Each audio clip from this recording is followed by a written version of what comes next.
doctors in Thailand say they have seen success in treating severe cases of coronavirus using a combination of medications for flu and HIV.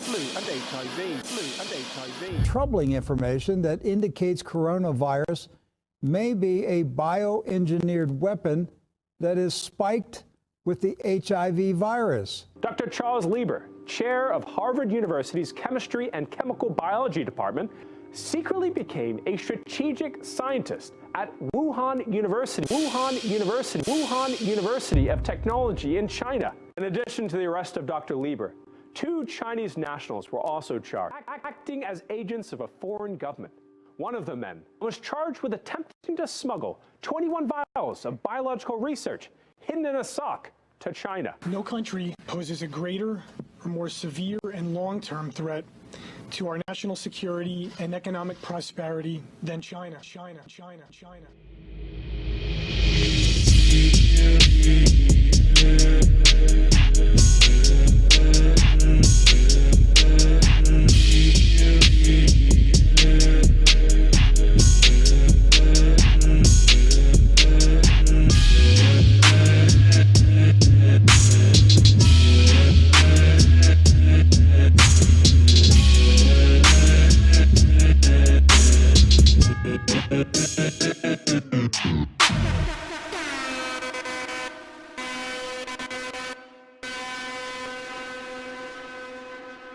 Cases have been reported in more than 24 countries, including the United States, Japan, Australia and Britain.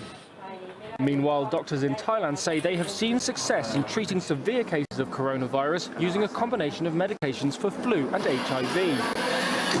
They said the approach had shown a vast improvement in the conditions of several patients in their care after 48 hours.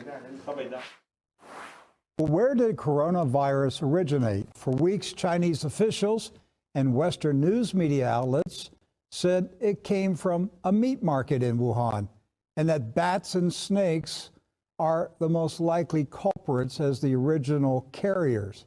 True News correspondent Edward Zoll, however, says there is troubling information that indicates coronavirus may be a bioengineered weapon that is spiked with the HIV virus. Here's Edward's special report.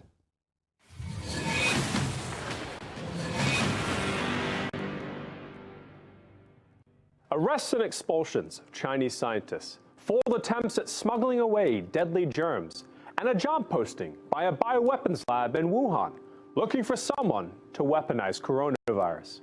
Reporting for True News, I'm Edward Zoll. In the space of a month, a virus has paralyzed the second largest economy in the world. And at its current rate of infection, experts believe it could dwarf the 50 million death toll produced by the Spanish flu. But what do we really know about the origin of this escalating epidemic? Chinese health authorities and the World Health Organization first believed Wuhan's Hunan seafood wholesale market was the epicenter of the infection, and that improper handling of bats or snakes was the cause of the initial transmission to humans.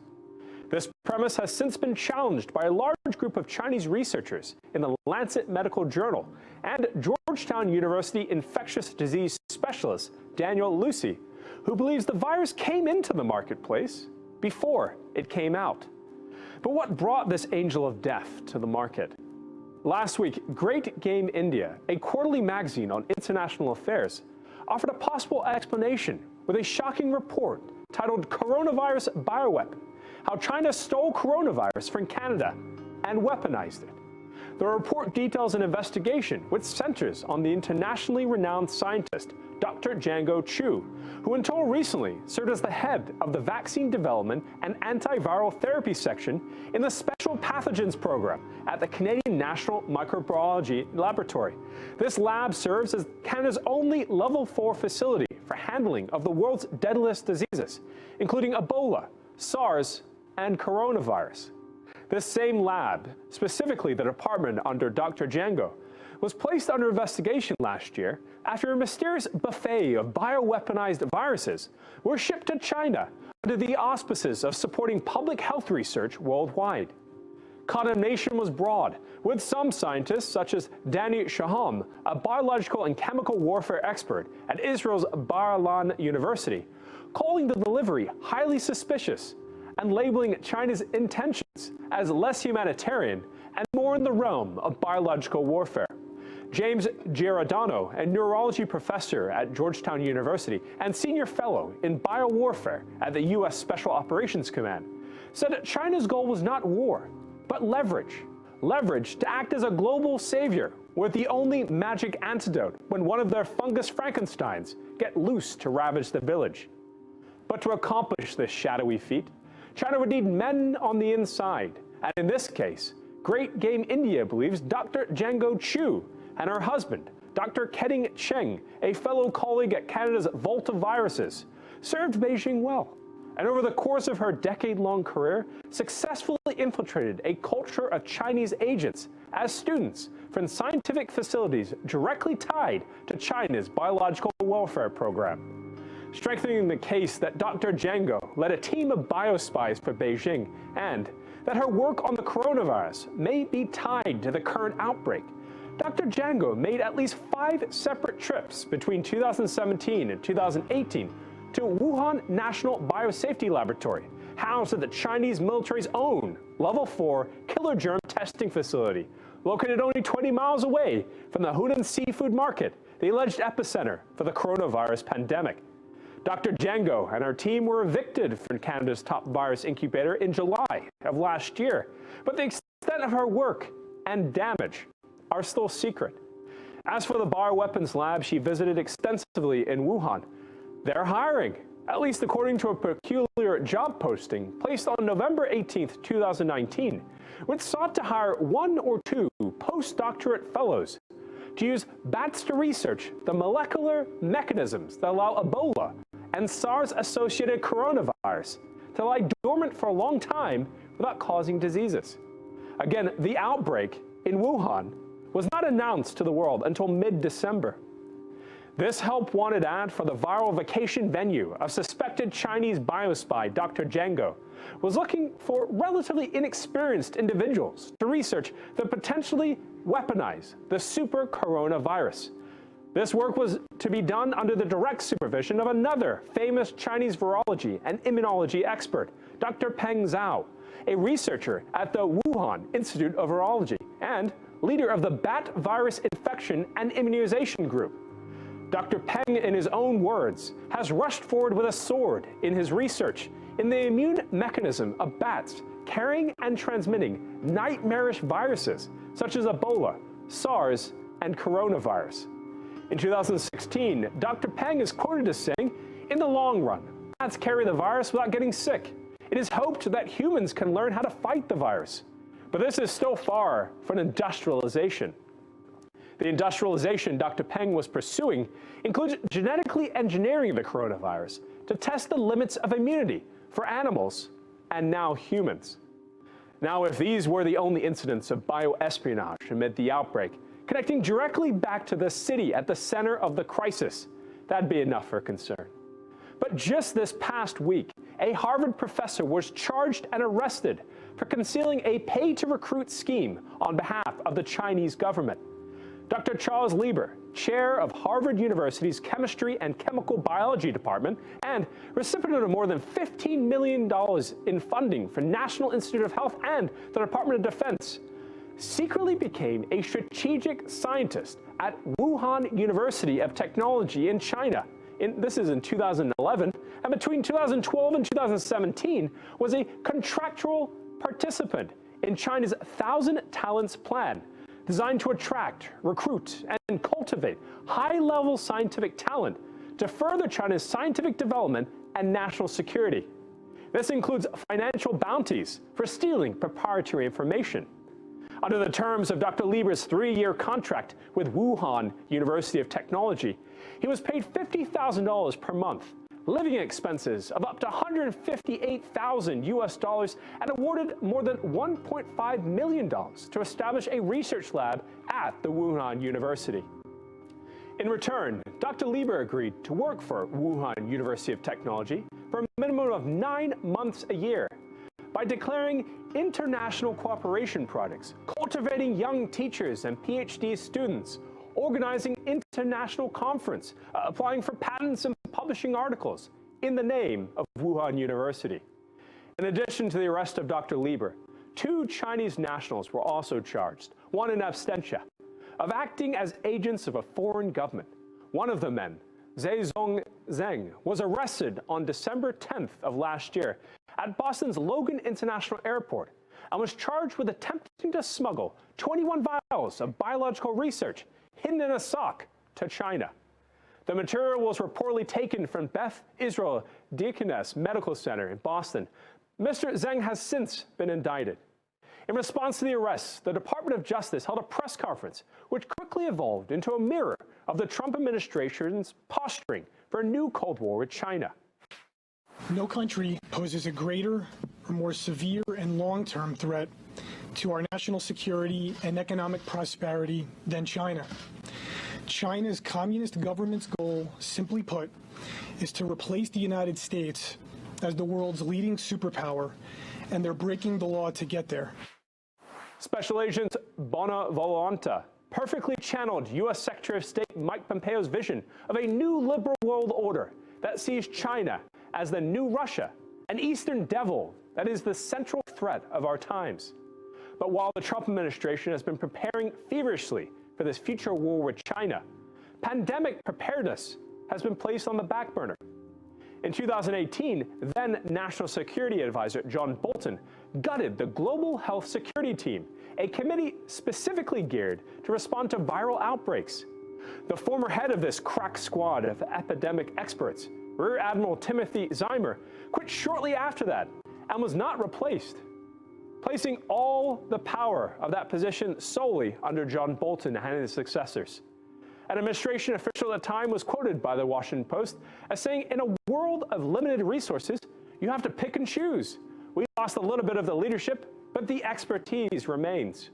A day before news of Admiral Zimmer's departure became public, a member of his former team, Luciana Borio, Director of Medical and Biodefense Preparedness at the National Security Council, spoke at a symposium at Emory University to mark the 100th anniversary of the 1918 influenza pandemic.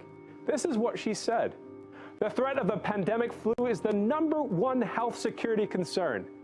Are we ready to respond? I fear the answer is no." John Bolton has since left the National Security Council, but have his ideas. One pet project of his comes to mind, the project for the new American century. In September of 2000, PNAC published a policy paper titled Rebuilding America's Defenses. And on page 60, in the chapter titled Transforming U.S. Conventional Forces, the megalomaniac manifesto reads, "Space itself will become a theater of war as nations gain access to space capabilities and come to rely on them.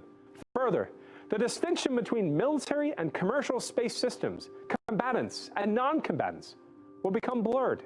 Information systems will become an important focus of the attack, particularly for U.S. enemies seeking to short-circuit sophisticated American forces, and advanced forms of biological warfare that can target specific genotypes may transform biological warfare from the realm of terror to a politically useful tool." All the members of this neocon gang of imperialist pillagers, from John Bolton to Bill Kristol to Victoria Nuland's husband, Robert Kagan, and prominent Bush administration officials such as Dick Cheney, Donald Rumsfeld, and Paul Wolfowitz, have been giddy cheerleaders for a restart to the Cold War. And now that China is under siege by the coronavirus and their agents are being caught red-handed on U.S. soil committing bioespionage, what better time to score political points and turn terror into a useful tool? Yeah. How about Zero Hedge? What happened to Zero Hedge last Friday? So Zero Hedge on Friday was reporting out of a medical paper that came out of India that there were H.I.V. infection strands inside the RNA of the virus found in some of the cases out of Wuhan, coronavirus that had H.I.V. inside it. Well, Zero Hedge reported this and reported some of the scientist names that I included in my report we just saw at the beginning of the program, and their Twitter account was suspended indefinitely. And to this, right now, we checked before the program, they have 0 followers out of the 270,000 they had prior to this, and they're permanently suspended on Twitter for targeted harassment. So Zero Hedge reported, they were the first to report that there was HIV in the coronavirus. All right, and so what does that suggest, Rick? If It's there are bioengineered, it's weaponized. This is a man-made virus. That's what it suggests. And even after Zero Hedge was banned by Twitter, which shows you how the tech companies are imposing their tyrannical censorship on anybody in this country who dares to report the truth. or even question it.